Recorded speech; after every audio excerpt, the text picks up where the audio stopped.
sisters and brothers, the human history is written,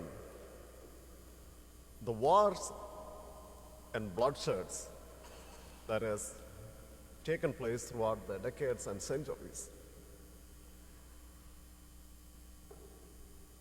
The bloodsheds of millions mark the human history. One culture attempting to destroy the other one. One race attempting to destroy other one. Kingdoms waging wars against each other. And more than all that, one religion on the other. Wars based on the religions and the sects of the same religion. There are a number of wars, an enormous number of bloodsheds in history based on religion and the sects in the same religion. Well, is that what God wanted in our religious observances and practices?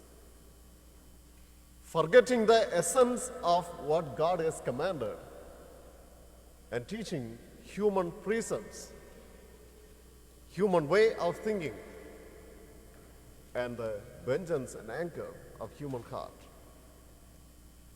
Destructive way in which the humanity has attempted to destroy one another. Well, the commandment of God is one and the same, that is, to love God with one's whole heart, soul, mind, and spirit, and to love one's neighbor as oneself. And why all these bloodsheds when the essence of the teaching of every religion is to love God and to love the neighbor? And in this context, we think of the human society requiring law and the nature of the law which we need to practice. As I said, laws control lesser men and right conduct controls the greater ones. So when the conduct is right, when we are seekers of the genuine love and peace, there is no place for the law. And when we are not able to focus on the very essence of what God has commanded, then the restrictions, the human restrictions, the restrictions for the society comes into force. So in order to live in peace and justice, in harmony, we need to practice and observe the law. And today we see the Pharisees and the scribes focusing on the rituals and observances. Do they help God? God, who is so powerful, creator of heaven and earth and everything that it contains, is governed by his thoughts and actions.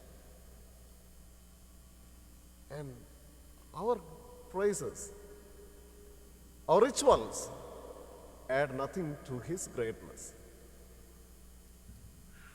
But our prayers, our practice of religion, our observance of some rituals should always help us to unite our souls with God so that we experience the inner peace. We experience the presence of God in our lives, and that we are able to love one another as God has commanded. Our rituals, our prayers must bring about a change in our heart. And that is the very purpose for which we have come here to worship the Lord.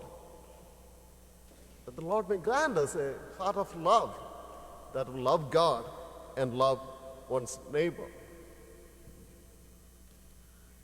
In the gospel today, we see the disciples are seen as the lawbreakers because they have not washed their hands before they eat.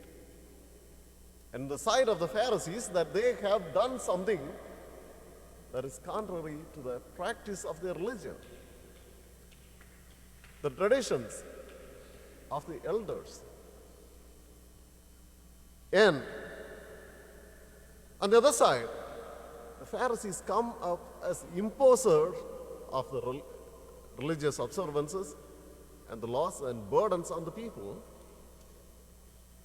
And Jesus comes forward as a protector of the innocent. Jesus comes to protect the victimized, the poor. Well, dear friends, observance of the law, according to the Pharisees, that they need to wash the vessels on the outside. They need to cleanse themselves after they return from their marketplace. They need to cleanse the vessels, jugs, jars, the bed, and everything. And all this, Jesus considers as the external, outward observances. And what is required is a change of heart, a cleansing of heart. That cleansing can come from God alone. It is Jesus who can cleanse the inner core of one's being. The soul of a person can be cleansed only by the Lord. It is He who forgives the sins. It is He who brings healing to the soul. It is He who restores us to the innocence, to the sanctity, the holiness for which we, each of us, are called. So, today, the Pharisees, the irony of the Pharisees is that they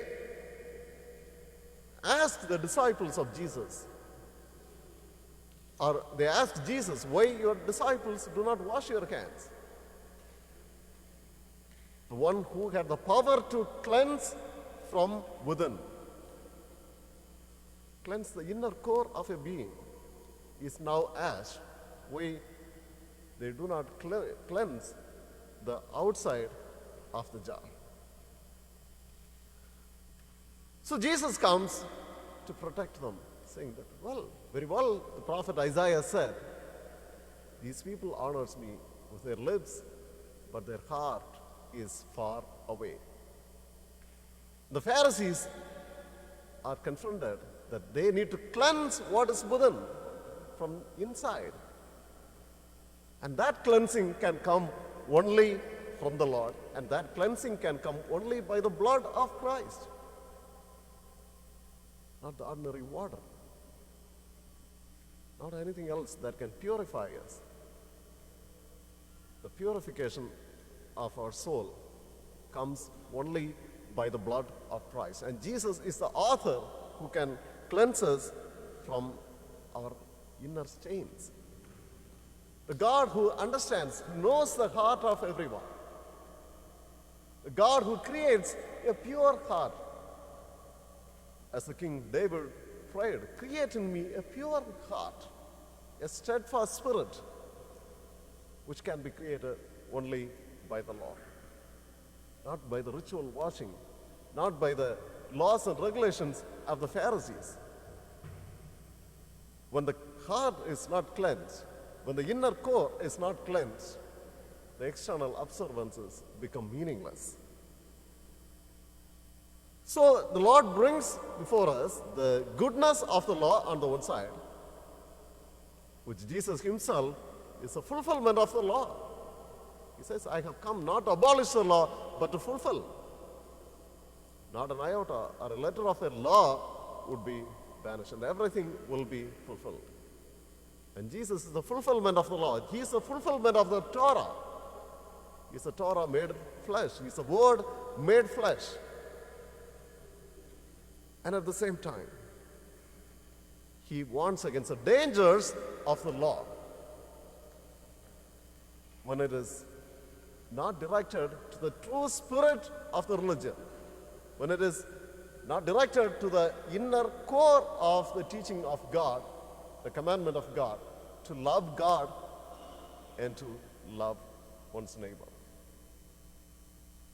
And whatever washing we may have will have no effect unless we are focusing on cleansing from within, cleansing our soul. So Jesus finds this demand of the Pharisees as immature and silly. They have been trying to misappropriate the law of God, obsession with the external observances, disregarding the commandment of God and giving importance to the human precepts. Well, Jesus today would point out the beauty of the law and the importance of the law. The beauty and importance of the commandment of God is that it is centered on the love of God. And it imposes every one of us to love God and to love one another. And Jesus is the fulfillment, and he is the love in its very essence. So the way he fulfilled the commandments, the law, is by his death. He took upon himself the tragedy that fell on the humanity, the sin that fell on the humanity. And it is in love that he responded to God. It is in love that he responded to the fellow human beings. Today, my dear sisters and brothers, let us understand the true meaning of God's commandments, to love one another. And let that reflect in our personal life, let that reflect in our families, in our surrounding. May all of us be filled with the abundance of God's love. And let our life reflect the inner core of the commandment, that is to love one another and to love God. Amen.